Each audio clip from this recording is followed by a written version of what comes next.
Welcome to Home Equity Secrets. I'm Carl Christian, CEO of the Nice Agent Co.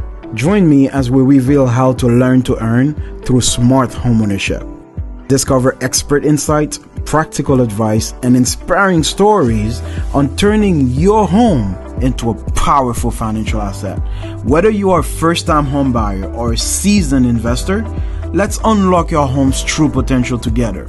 Welcome to Home Equity Secrets. My name is Carl Christian. Welcome to Home Equity Secrets. I am the founder of the Nice Agent Company, a thriving real estate brokerage company from Central Florida down to South Florida. Home Equity Secrets. Why this podcast? Why are you listening to this podcast? Because a lot of people are talking about their home equity. What should they do with it? Should they buy other properties? What can I say? The proper way to use your home equity. This podcast will give you the eyesight or the insight of other people like lawyers, title companies, mortgage brokers, realtors, homeowners themselves to tell you like, hey, this is what they did. This is how they use it. This is what happened to them. This is their story. And all of those will give you a better idea of what you should do. So today, let's go back to the beginning. What is a home equity? What is home equity? Then home equity is the difference between your debt on your home and the value of the house. So let's pretend that you have a house that is worth $500,000 and then you owe $200,000. So $300,000, which is 500 minus 200, is your home equity. But how did you get that? Do you ever wonder why you're getting that money? Because it suddenly, literally dropped from the sky. Well, number one is every time you go out, say hi to your neighbors and say thank you, neighbors, because your neighbor is probably the number one reason why you are about to earn some money via home equity. The reason why, if your neighbor sells their property $50,000 more than you bought yours, ching, ching, your neighbor just made you $50,000. So be nice to your neighbor. The other way, your realtors. Yes, realtors, say hi.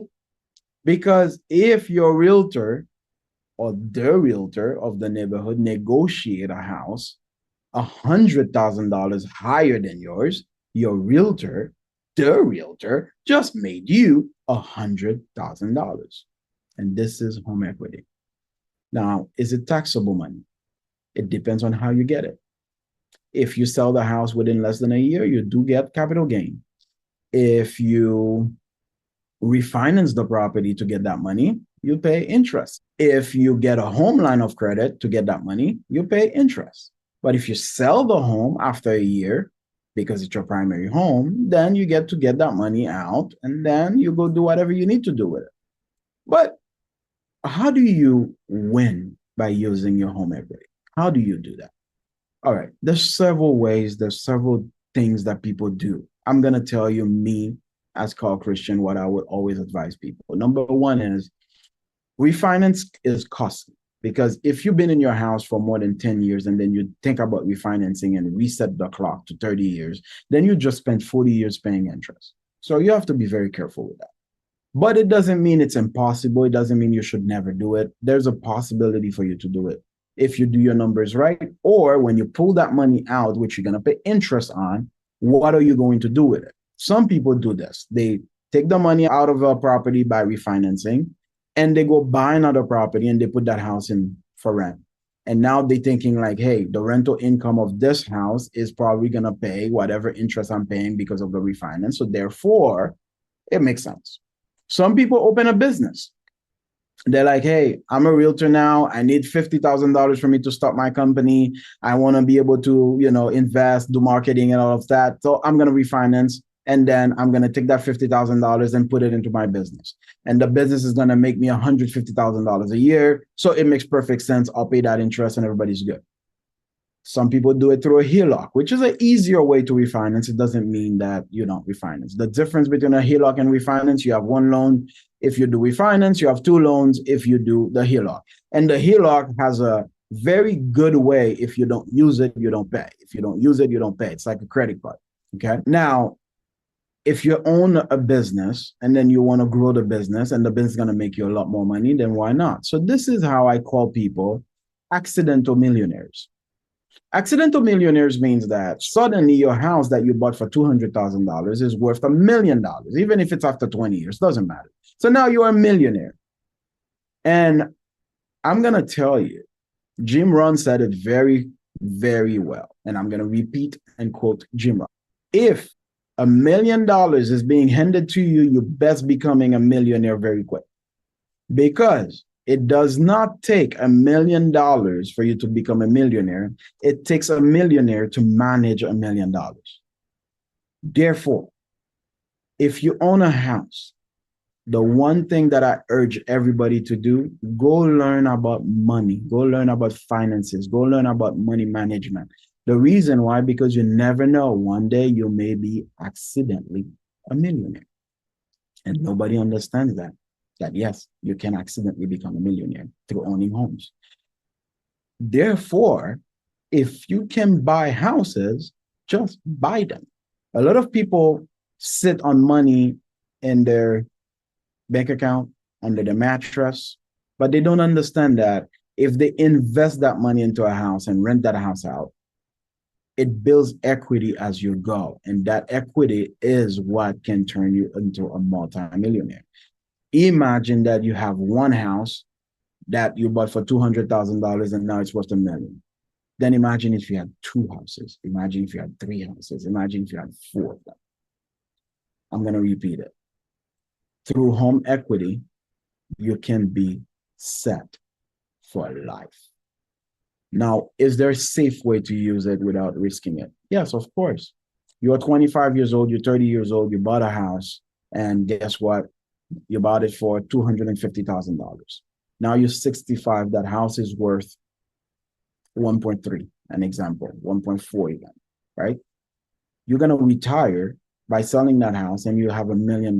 Now, let me tell you, 25 years later, 30 years later, $1 million may be worth 300 grand, but it's still $300,000 that you wouldn't have. It's still $300,000 in a different country that could be way better for you. Okay? Because what I'm saying is it's better to have it than to not. And a lot of people, what they think is if they don't invest and they go build their house, or not a house, they go build their business, it's better off. But the truth is, the business can collapse. The market can change. Things can happen. But in a house, you're pretty safe. Now you're going to tell me now, no, Carl, you're not safe. What happened? What happened in 2008? What happened in 2008? I'm going to say it. What happened in 2008? Oh, yeah, the market crashed, Carl. You didn't know people were losing their homes. Okay. What are the price of those homes right now? People lost their home because of poor financial decisions. Very simple. Poor financial decision driven by an unstable market, by very unscrupulous people. Okay. I'm not going to say that everybody that was a victim were at fault. Some of them were convinced to do things. Some of them were promised things to do things. That's what happened in 2008.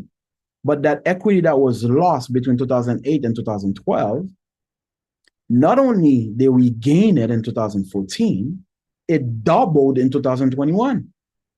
And from there, it never goes down again. It may go down, but are we going to see another 2008? I highly doubt that. I don't have a crystal ball. I highly doubt it. And even if it dropped, think about it. A house in 2005 was $437,000. 2009, $190,000. 2024, $800,000. So let's pretend that the market crashed again. Okay? So it loses about half of value. You have half of its value. So it's going to be down to $400,000. If you bought in 2005, you were exactly where you started. You bought in 2009, you doubled your money. All you have to do is the same process that you earn the money as. What is that process? Wait. How did you get the home equity? You waited for your neighbor to sell. How did you get the home equity? You waited for a realtor to negotiate a lot of fees and not fees, like a higher value for the property. That's what I mean by that. Okay, so you negotiated that, right? You negotiated that value. So now you have it. If you lose it, what is the other way for you to get it back? Wait. It's all about timeline. You wait. If that ever happened, if you're in a situation right now and your property loses value, you don't have that equity you were thinking that you have, all you have to do is wait. That's the word of the day. Wait. If you cannot afford the house anymore, you cannot pay for it anymore, it's okay. You can walk away and start over again. But if you can afford it, the equity, the value of the home should not be the reason for you to sell it. You just wait for it to come back to where it was, or even better than where it was. What most people forget about home equity. Let me ask you, when I say you get a HELOC, a lot of people are fun of it. A lot of people are like, yeah, I want a HELOC. HELOC is better than everything. But you got to be careful what you're listening to. I'm going to say it again. A HELOC is a loan. So a lot of people, when they're telling you about HELOC, they say, take your home equity. It's not take, you borrow. The same way with, I'll refinance and I'll give you cash. It's not give, it's borrow. Now you're going to tell me like, but Carl, they give me the cash. What do you mean borrow? Okay, very simple. You own a property that is worth $200,000. You owe 50 on it. You refinance it for 100,000. They pay off the 50 you owe to this other bank, and they give you back 50. But now you owe 100 instead of 50. So, hey, you borrow it. It is not a gift.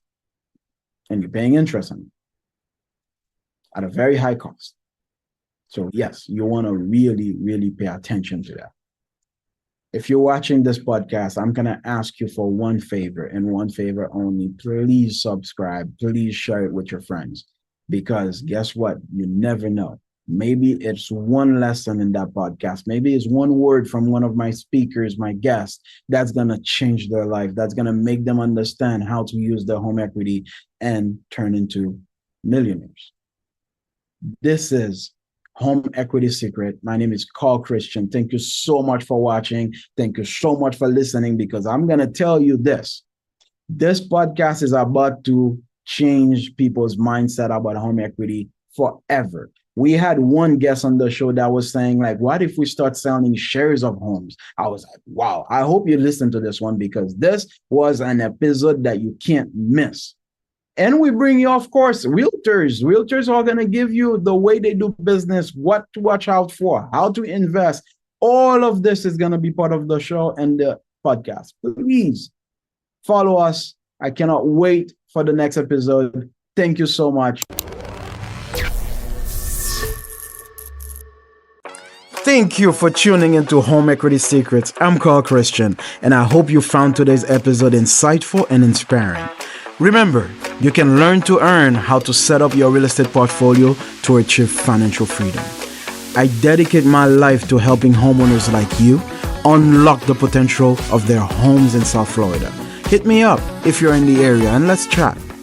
Please subscribe, rate, and leave a review. For more tips and updates, follow us on social media and visit our website. Thank you for listening.